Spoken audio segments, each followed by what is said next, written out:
Hey Marvel Zombies, how you doing? The big Secret Wars event is half over, and Marvel has just released its line of post-Secret Wars books. And this is the first time that Marvel has relaunched its entire line in well over a month. So let's take a look at what they're doing, and I'll throw some opinions out as we go. First off, it's A-Force. It's the all-female Avengers team, which is an idea I've been kind of interested in having. And I thought the A-Force book in Battle World was just for Battle World, but they're going to continue on, which is really cool. It's got She-Hulk and Captain Marvel. And that's all I need. I'm done. I'm sold. With that said, it's got G. Willow Wilson writing it, so I'm a new big fan of hers, so I'm done. I'll get that one, definitely. All new Wolverine. It's got X-23 taking over the role. She looks cool in the costume. I'm not a Wolverine guy, so I'm not going to pick it up. Same thing with Star-Lord 1. Like the character, not enough to really continue to buy it. All new Hawkeye, where it seems like we have young Hawkeye fighting old Hawkeye, who is suddenly old Hawkeye. I'm not sure what the story on that is. I've been reading Hawkeye for a couple of years now. I really enjoyed the book, but I think I'm going to be jumping off the title. Karnak, never heard of that character. I don't think it's the Johnny Carson character. I'm pretty certain of that.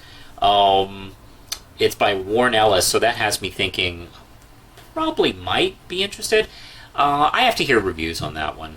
Nova, not a Nova guy. I don't think I've ever read anything with Nova in it ever in my life. Carnage, I'm not sure if I wouldn't want to read that, but the fact that Jerry Conway's back writing it has me interested. Ultimates, I guess they're picking up the Ultimate name, which is, I guess it was kind of fortunate that they never called themselves Ultimate Avengers. So now they can just take the name Ultimates and use that. This has Black Panther, Monica Rambeau, Captain Marvel, and Galactus, who has killed trillions of people. Your hero, ladies and gentlemen. I assume this is a way of containing him, maybe. I'm kind of interested in seeing that. So I will be definitely picking up the first issue on that. If it's good, I'll continue with it. Venom Space Knight. You had me at Space Knight. You lost me at Venom. Although, granted, I do like Venom as Flash Thompson. And him being in space is interesting. Because, let's not forget, Venom did come from space. So that's interesting. I still won't be picking it up, though. Spider-Man 2099. Peter David. Smack to the Future is the tagline for that. I'm not sure what that means. I guess, smooth sailing as usual. Spider-Woman #1. We have Parent by Day, Hero by Night. This fall on ABC. Jessica Drew apparently is pregnant by the beginning of this new series. Very pregnant by the cover. I don't know if that's just a cover and we'll watch her progressively get more pregnant. I don't know. It's interesting giving her a child, too. She's never seemed like someone who wanted a child. Web Warriors, which are all the Spider People characters thrown in a team. Not a bad idea. I probably won't be picking it up, though. It's Amazing Spider-Man #1 by Dan Slott. You're going to take that character out of his cold, dead hands. I like the idea of him taking the character on a more international theme, it seems like. He's in charge of Parker Industries. Was it Parker Industries? I guess his Kickstarter was really successful. This is something I've always kind of had a feeling was the big problem. Everybody's been talking about since, a long time actually now. The mid-90s, what's the problem with Spider-Man?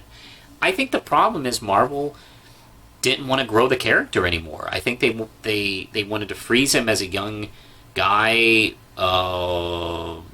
but the problem is the character is designed to progress and grow, and become this major hero, and I think they tried to freeze him just before that for a good long while, which is the reason why they got rid of the marriage and all that kind of stuff.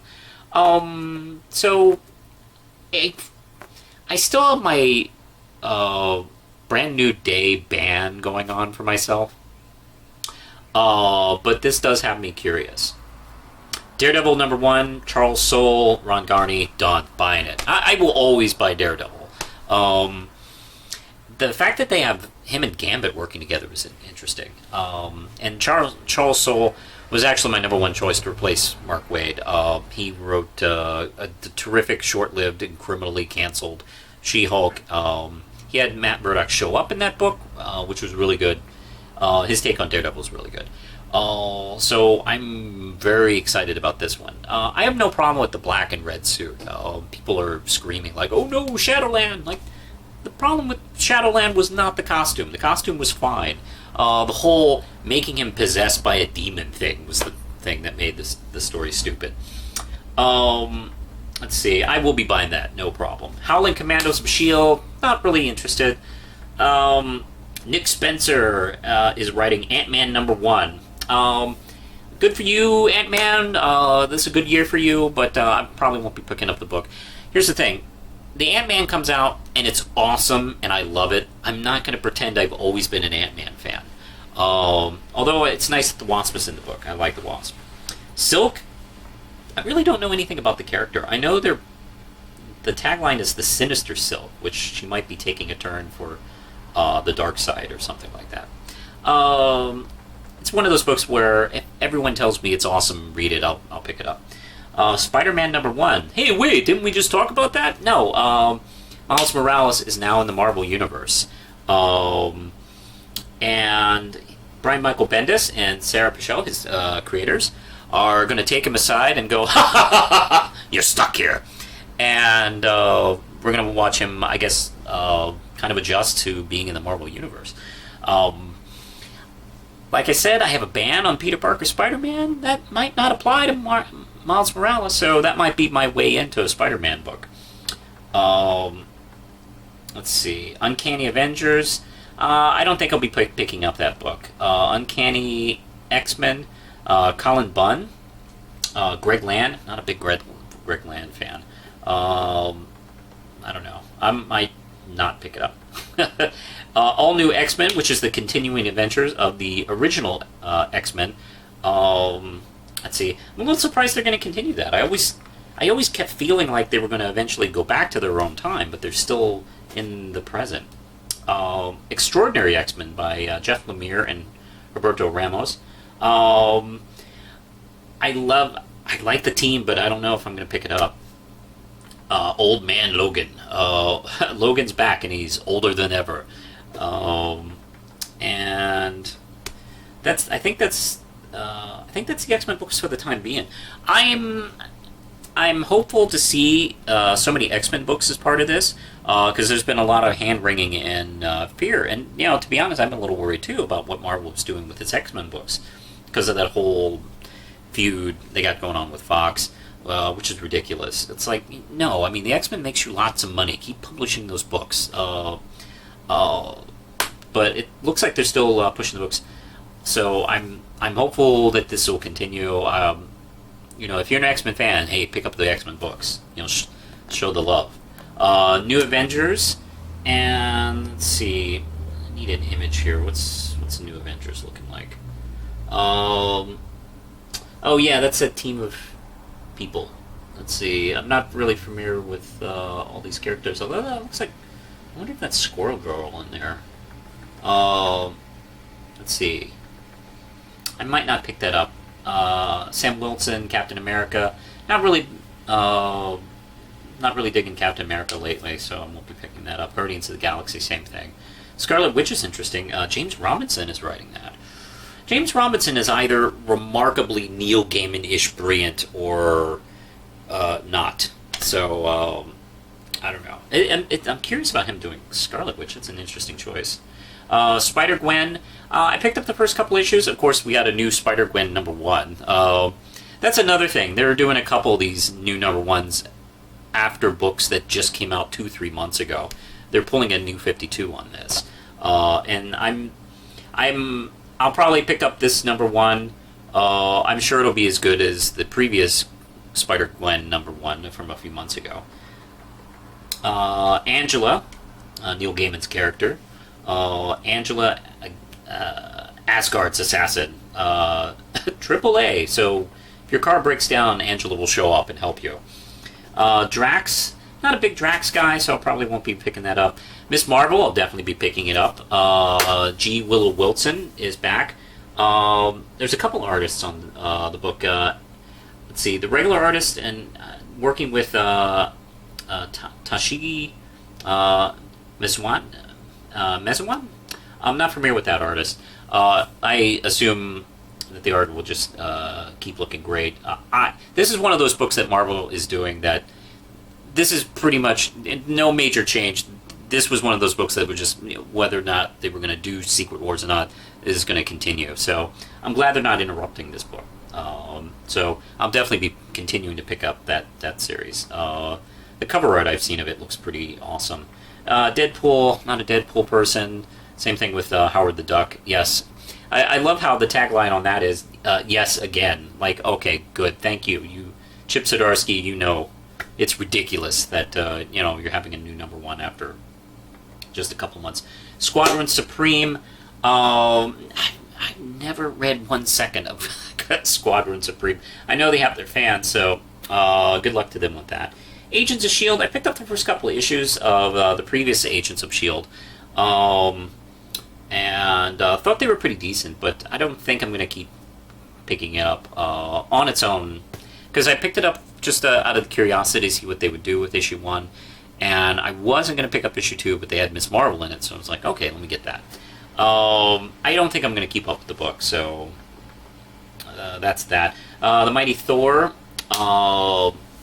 the female Thor, which is I can't remember her name, the character from the movies.